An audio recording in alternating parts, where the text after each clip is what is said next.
Alors, là en ce moment, la caméra qui me filme juste là, c'est une caméra d'iPhone 15. Pas la grosse caméra là avec 3 objectifs, mais la petite caméra pour les photos, selfies, tout ça. Parce que, bah en fait, j'ai besoin d'avoir le retour caméra. Là, je filme tout seul. Mais enfin bref. Donc, c'est la caméra d'un iPhone 15 Pro. Pas n'importe quelle merde quand même. Et puis surtout, l'iPhone 15 Pro a des options qui sont proposées à titre d'usage professionnel. L'iPhone 15 Pro, c'est pas dégueu. Et franchement, là, comme vous le voyez, la qualité, normalement, elle est bien. Normalement, elle est bien, on est bien d'accord. Mais il manque quelque chose à ce plan. Déjà, il est moche et ouais, il y a quelque chose qui manque, il y a quelque chose qui va pas avec ce plan. Bah, il se trouve que j'ai peut-être trouvé le problème, mais pas là où on s'y attendait. Et donc, je vais vous demander de switcher à mon autre caméra.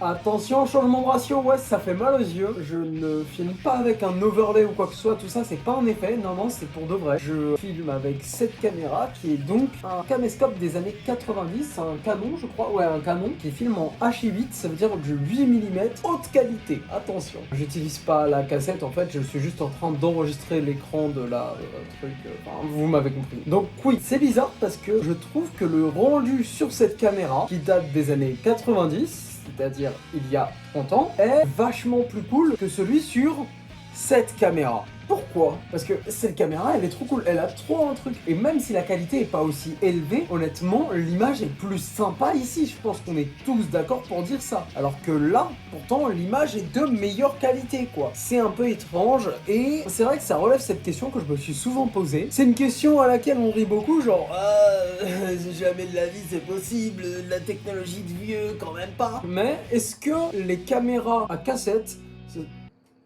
Sa mère la... J'ai oublié que j'étais pas en train d'enregistrer, donc le caméscope il s'est éteint. Salut. Donc, ouais, est-ce que c'est pas plus sympa les vieilles caméras, les caméras analogues, les caméras à cassette ou les caméras digitales à cassette que les caméras numériques? Bah pour moi la réponse elle est très claire. Oui, c'est mieux. Bref, pourquoi les caméras à cassette, déjà, ce serait mieux que des caméras digitales? D'abord, première raison qui est pas forcément évidente, le grain. On va systématiquement avoir un grain avec une cassette et le digital n'a pas de grain. Le digital, c'est vraiment une application directe de ce que ça va. C'est 0, 1, 0, 1. C'est très binaire dans sa manière de prendre en charge les images et donc il n'y a pas de déformation naturelle due au fait de l'utilisation de ci, de ça, de tel composant, de tel composant. Les caméras digitales actuelles, elles sont surtout faites pour être le plus proche de la réalité possible, le plus net possible. Mais derrière, on y perd un peu de ce qui fait que les images sont différentes, de ce qui fait que les images sont originales. Et ça donne un aspect un peu bizarre, moi je trouve, à la vidéo digitale. C'est que toutes les vidéos digitales, alors elles sont très belles, mais elles se ressemblent toutes. C'est pour ça aussi que j'aime pas la vidéo digitale, que j'aime pas la vidéo haute qualité en règle générale. L'avantage, quand même, avec la vidéo haute qualité, c'est qu'on peut, par exemple dans des vidéos démo ou autre chose, voir beaucoup plus clairement les objets qui sont utilisés dans le cadre de la démo. Et donc ça permet vraiment d'avoir son propre regard dans la salle de la démo. C'est quelque chose qu'on peut évidemment pas retrouver avec la caméra analogue, ou en tout cas la caméra à cassette, où là il y a clairement un mur entre la vidéo et le mec qui est en train de filmer son truc. Un mur de qualité quoi, un mur technique. On ressent le passage par la caméra. Le passage là... On sent que je suis filmé par un œil qui est pas normal. Mais bref. Également, un autre point qui est vachement sympa avec les caméras à cassette, c'est la limitation. Et ça, c'est peut-être quelque chose qui paraît pas forcément évident, parce qu'on pourrait se dire, ouais, mais la limitation, justement, c'est un problème. C'est ce qu'on essaie de contourner en faisant du digital. Oui, mais c'est aussi le problème du digital, le fait qu'il n'y ait pas de limitation. Parce que la création, l'art et tout le tralala, ça se fait à base de limitation. C'est parce que c'est unique que ça a de la valeur. Et surtout, pour le créateur, c'est parce que la tentative est limitée que le résultat est d'autant plus précieux. Pour être un peu plus précis, là je peux me filmer autant de fois que je veux en fait avec mon portable. Je peux supprimer toutes les vidéos, toutes les takes ratées et avoir uniquement une super take du début à la fin. Donc avoir un edit minimal. Sauf que derrière, je vais avoir à m'entraîner et au final, je vais avoir une vidéo qui est pas forcément naturelle. Alors que là, en ce moment, je suis en train de faire une première prise, j'ai jamais répété avant de tourner cette vidéo et le fait d'avoir une cassette, en particulier sur des vidéos que je tourne à la cassette, bien sûr, où j'enregistre pas juste l'écran comme là je le fais. Le fait de tourner sur cassette, ça nous rappelle qu'on a qu'une seule heure. On a 1 heure de vidéo, va falloir la gérer. C'est flippant au premier abord, mais 1 heure de vidéo, ça prend du temps. C'est beaucoup. Et franchement, c'est une limitation qui est pas si limitante que ça. Alors que l'illimité absolue, c'est pas si fou que ça. Et justement, tiens, ne serait-ce que pour mettre en lumière ça, les iPhones, c'est méga populaire toujours aujourd'hui, alors que pourtant, il y a... Merde. Je rallume la cam. Alors que pourtant, il y a plein de téléphones qui peuvent avoir une batterie qui tient pas seulement 2 ou 3 heures, mais qui tient 10 heures, 20 heures, 30 heures, 3 jours, 4 jours, une putain de semaine. Une semaine. Ça sert à quoi? Personne ne va se servir d'un téléphone sans le charger pendant une semaine. 2 à 3 heures d'autonomie, c'est largement suffisant. Et c'est aussi ce qui fait que finalement, de manière un peu conne, bah, les iPhones, on les utilise au moment où on a le plus besoin. Bah, après, c'est vrai que c'est un peu chiant quand même des fois d'avoir une batterie aussi limitée. Un peu plus de batterie, je dirais pas non. Mais genre, une semaine de batterie, c'est tellement démesuré, ça ne sert à rien. C'est à peu près la même chose pour des caméras à cassette. Parce que, honnêtement, 1 heure de cassette, on se dit que c'est pas beaucoup. Mais c'est vraiment beaucoup. Même si tu vas faire des tournages et tout en extérieur, honnêtement, 1 heure de cassette, t'auras assez pour la journée. Et même si t'es vraiment très gourmand en cassette, tu prends 2-3 cassettes avec toi de rechange, c'est bon, t'es tranquille. Il n'y a même pas de question à se poser. La limitation, elle apporte quelque chose d'un petit peu plus spécial. Et évidemment, les cassettes en elles-mêmes, c'est l'objet qui fait qu'on a aussi envie d'utiliser plus souvent les caméras à cassette. Parce que avoir la cassette, c'est quand même autre chose que d'avoir une vidéo sur un cloud. C'est-à-dire qu'une cassette, ça traverse le temps comme n'importe quoi d'autre. Et surtout, c'est tangible. Et donc, on a vraiment un rapport plus proche avec la cassette. Et honnêtement, moi, je me rappelle d'une cassette que j'ai enregistrée. J'ai laissé personne la regarder parce que c'est une cassette très personnelle. Je sais que j'y enregistre quelques petites choses et tout, que je dis qui s'adressent seulement à moi-même et que j'ai pas envie de dévoiler au reste du monde. Le fait de l'avoir enregistré sur cassette, ça rend ça tellement plus spécial que si je l'avais enregistré sur mon téléphone ou autre. Alors certes, sur mon téléphone, ça aurait toujours été spécial, mais juste en swipant dans une galerie, j'aurais pu la trouver, quoi. Ça reste spécial, mais ça perd de son côté unique, encore une fois. C'est une vidéo parmi tant d'autres sur un téléphone. Ouais, tout ça, c'est un peu plus les aspects psychologiques, là, auxquels je m'attaque. Mais en vrai, pour retourner un petit peu plus sur l'aspect concret des choses, une caméra à cassette, est-ce que ce serait pas mieux tout simplement parce que la vidéo est plus sympa? Bah ouais, le fait qu'on n'ait pas de grain sur du digital, ou en tout cas qu'on n'ait quasiment pas de grain sur les digitales actuelles, ça révèle quand même quelque chose. Surtout, ce qui révèle quelque chose, c'est le fait qu'on essaie de reproduire du grain de cinéma, du grain de bande 35 mm, je crois, surtout. Ouais, qu'on essaie de reproduire le grain du cinéma avec des caméras digitales. C'est-à-dire qu'on essaie de reproduire ce qu'on n'a pas sur le digital. C'est un testament au fait que, bah, finalement, la caméra digitale, c'est pas si fou que ça, c'est pas si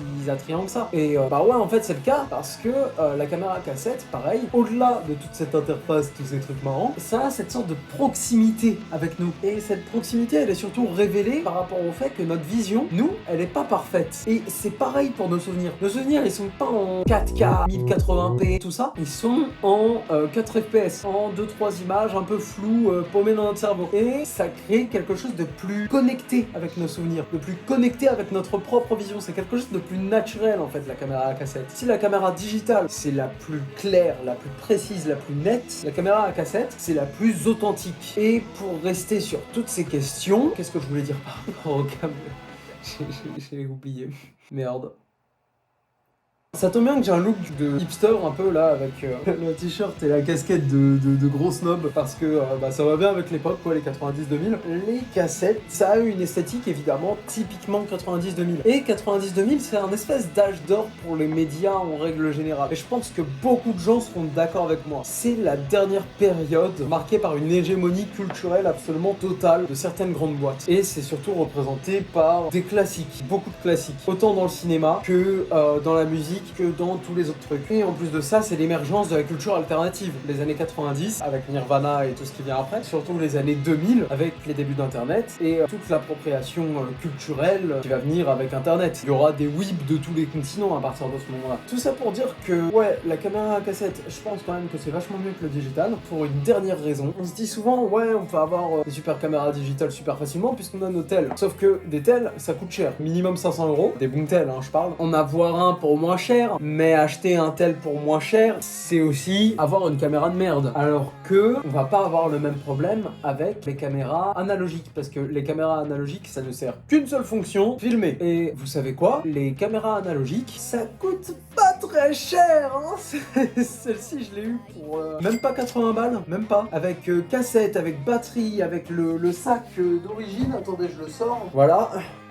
pour moins de 100 balles sur eBay. J'ai tout l'attirail de l'amateur de vidéo. Et il y a un avantage quand même qui est fou avec ça, c'est que c'est complètement dédié à la vidéo. Tu peux faire que de la vidéo avec ça. Et encore une fois, contrainte oblige, ça apporte tellement de créativité. Juste le fait de sortir avec une caméra, ça va beaucoup plus nous forcer à filmer. Et c'est pas quelque chose de mal, parce que justement, on va avoir plus envie de filmer. On va avoir envie de filmer tout ce qu'il y a autour de nous, on va avoir tellement plus d'inspiration. Et en plus de ça, la vidéo retranscrira tellement plus de nos émotions authentiques que du numérique. C'est juste super, quoi. D'avoir une caméra analogique, c'est super pratique, c'est super utile. Et c'est pas si difficile à numériser que ça, parce que là, je suis en train de numériser en direct mon écran. Et ça, c'est avec un truc qui s'appelle le Elgato Video Capture. Ça coûte pareil, un petit peu plus de 100 balles. Et moins, bien sûr, si on l'a en occasion. Donc en tout, pour 200 balles, je peux filmer tout ce que je veux sur cassette. Tout.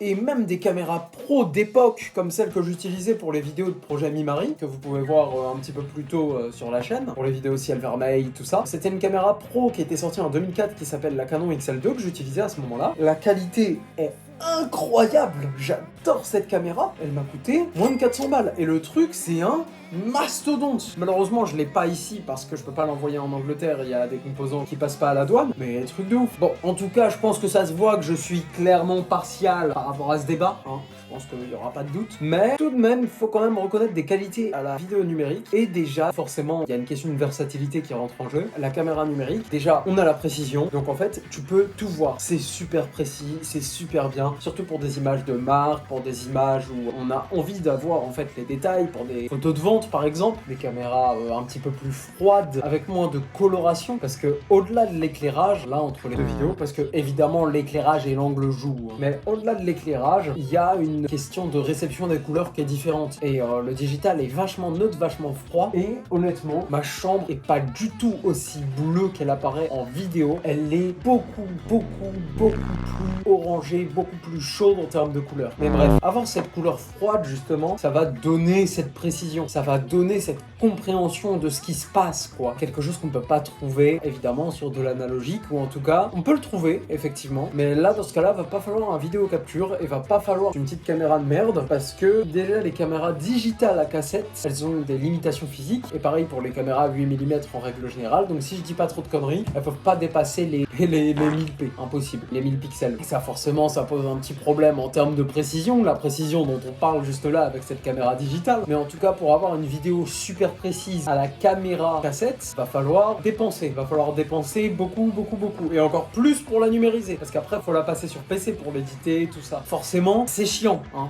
C'est super chiant. Et puis effectivement, c'est beaucoup plus encombrant de travailler sur cassette que de travailler sur téléphone par exemple, ou de travailler sur digital en règle générale, parce que c'est beaucoup moins austère en fait le téléphone. C'est fait pour les utilisateurs, c'est pas fait pour des professionnels ou pour des aficionados. D'ailleurs, si jamais ça vous intéresse, une vidéo tuto pour tous les formats de vidéos analogiques, franchement, laissez un commentaire. Honnêtement, je lis tous les commentaires, donc j'y répondrai et je ferai cette vidéo. Également, en plus de la précision, il y a cet avantage de la polyvalence, parce que on peut filmer de différentes manières, genre par exemple en log, pour faire nos propres étalonnages, ce que je n'ai pas fait d'ailleurs. Là c'est vraiment la vidéo de base de iPhone. On peut également filmer en modulant les contrastes, on peut filmer en modulant le focus hyper facilement, tout ça, mais surtout la précision de l'image et sa neutralité, elle permet énormément d'édition en post-prod, elle permet énormément d'édition au montage également, et de travail en termes de couleurs. Donc ça, c'est quelque chose de vraiment super, et c'est l'avantage en fait du digital en règle générale avec l'analogique. Le digital, c'est pratique. Le digital, ça c'est le plus grand mot qu'on peut retenir avec ça, c'est que c'est pratique et c'est précis, ça fait ce qu'on veut, ça le fait en temps, en heure, et ça casse pas la tête. Bref, c'est rapide. En revanche, je pense que ouais, au final, si je préfère toujours la vidéo enregistrée sur de l'analogique, c'est par rapport à son authenticité et également par rapport à la réflexion qu'il y a derrière. La technologie analogique, c'est ce qui est défini par le fait de changer une valeur matérielle par une autre. Donc en fait, il n'y a pas de passage par un circuit électrique, c'est juste que les photons de cette pièce, la valeur donc de la lumière de cette pièce est transformée en valeur d'image. Bon, c'est pas très clair dit comme ça, mais en gros, il y a en théorie sur les caméras analogiques la plupart du temps, encore une fois, là je suis sur une caméra digitale à cassette, mais bref, on va avoir quelque chose de plus original, de plus léché, de plus recherché. Moi je trouve que c'est vachement plus sympa, parce qu'encore une fois, ça force force à créer. Et même l'image en elle-même, son rendu, donne envie de créer. Parce que je me rappelle même à un moment quand j'avais un monteur avec qui j'ai travaillé sur 2 vidéos. Faut que je le paye un jour, hein. Faut que je le paye. Mais bref, un monteur avec qui j'avais travaillé au tout début de cette chaîne, à un moment il m'avait envoyé une V1 d'une des vidéos et je lui disais oh, pas mal la vidéo, ça rend super bien, t'as fait quoi comme modification et tout. Et il était un peu mort de rire quand je l'avais eu en ligne par rapport à ça parce qu'il m'avait dit bah c'est la vidéo de base. Donc voilà, c'est pour dire en fait, la vidéo cassette, par nature, c'est cool, c'est putain de cool. Donc voilà, grossièrement, si vous voulez faire des trucs pro, prenez du digital, vous allez pas vous casser la tête. Si vous voulez faire des trucs un petit peu plus recherchés, un petit peu plus artistiques, tout ça, prenez du analogique. Tout ça pour dire que Sexpot Revenge, l'album, c'est un album que j'ai publié, c'est l'album d'où provient toutes les musiques de cette vidéo, toutes les musiques qui ont été utilisées dans cette vidéo proviennent de l'album Sexpot Revenge. Bah, c'est un album que j'ai fait, du coup écoutez-le et j'espère que cette vidéo vous aura plu. Et donc écoutez Sexpot Revenge.